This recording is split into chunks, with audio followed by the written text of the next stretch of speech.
Yes. All those stories, proverbs, they mean a lot. They have deeper meaning. Not only surface meaning, deeper meaning that deals with our life. So, and Yoruba, we don't just open our mouth and say anything. We think about it before we say it. These days, you see the youth, they're just going to say anything. I say, why did you say that? I don't know. Why? I don't know. No, you don't open your mouth. Even, we should be open to the kids. When they try to ask you about the esoteric stuff, the otherworldly stuff, explain to them. It does exist. Don't say it doesn't exist. Try to let them know. Because that's African. Oyibo, a white person will say, it's superstition. Right? Superstition is a word coined in English. In Yoruba, when you translate it, it doesn't mean anything. And Yoruba ideas are not magic. They are real. My mother used to tell me that too. Say, don't whistle 12 o'clock in the afternoon. They will tell pregnant women not to walk in the sun at 12 o'clock in the afternoon. And they will say, what's the reason? What's your son? What's your son? Stop it. So I'll stop. But I never question her. I never say, why should we not? Until later I found out that you are calling, calling the energies, you are calling the unseen forces, the energies of that particular time of the day. Because you don't give a certain deity or Orisha a certain thing in the afternoon. They don't do that. There are some deities you don't do that in the afternoon, and you have to do it at night. And there are some you have to do it in the morning. And there are some you have to do it inside water because they are so hot. Right? You can't do it on the ground. They are so hot. Right? Yes. My family in Louisiana. I remember my aunts growing up. You couldn't go, we call it make groceries, but you couldn't go to the market or the grocery store on certain days. Right. And you weren't supposed to go out past a certain time. Some of it was curfew, but I remember she was really strict.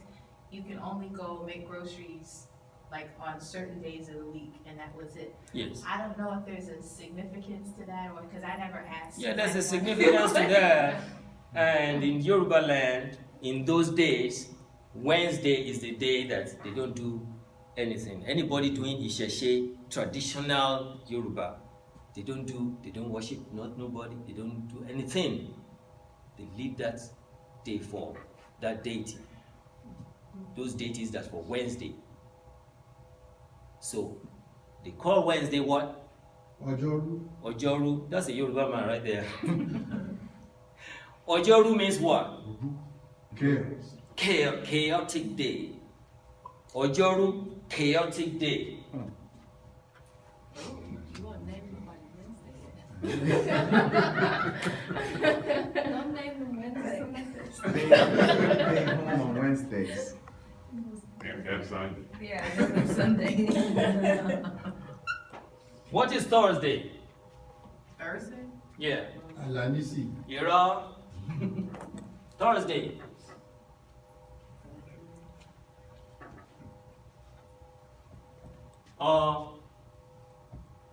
Ọjọ́. Ọjọ́bọ̀. Ojoru. What does that mean? But the day came back because that Wednesday is blocked. Thank God. I was born on Thursday. You're born on Thursday. Lucky I was you. afraid. Lucky you. But there are some things that they have to do for you. I mean, for the path to be clear for you, whatever. They will do that. Yorubas have that. They don't give birth to you. You are a unique person. You are a unique individual.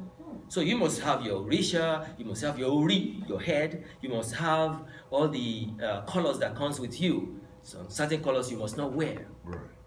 And then you must also have aura stuff. Something that deals with your aura. Some things that you must not eat. How do you find Right? that stuff out? During childbirth. But because we don't do that anymore, because most people are from Christian house or Muslim house, they consider that fetish and they don't want to do it. Right? They don't want to do it anymore because so they erase that out. But it's very important for a Yoruba person to have all that as your defense. Right? Yeah. In case of the future. When it comes to future decision making, when they want to make you head of a corporation, and they say, who is your mother? And then the guy doesn't know the name of his mother. Her real name, we used to call her Auntie Martha. What is her real name? They need to know. To help you, because they want to make you the head of a corporation, they want to say, you, Christina, the daughter of so and so lineage, and then they pray. It's not about voodoo or anything, they just want to pray on it. If she is gone, they'll pray to her to help you, to defend you on this earth. Right? And then you start to say, so this is important to me. But I had a fight with my mother. You had a fight with your mother? Yes, I had a fight with my mother. And what happened? Oh, we didn't talk for years. You see? And this is how all this start coming in, or what we are talking about. What happens to you at birth. Some people didn't know. Some people were just given to motherless babies or whatever. Or some people were just thrown on the street and they were picked up. And then when they grew up, they become fantastic human beings. They become mayors. They become, right? So that is Ori, your head. Your head deals with that. No matter how they try, left, right, they push you to the trailer just pass and you're not injured.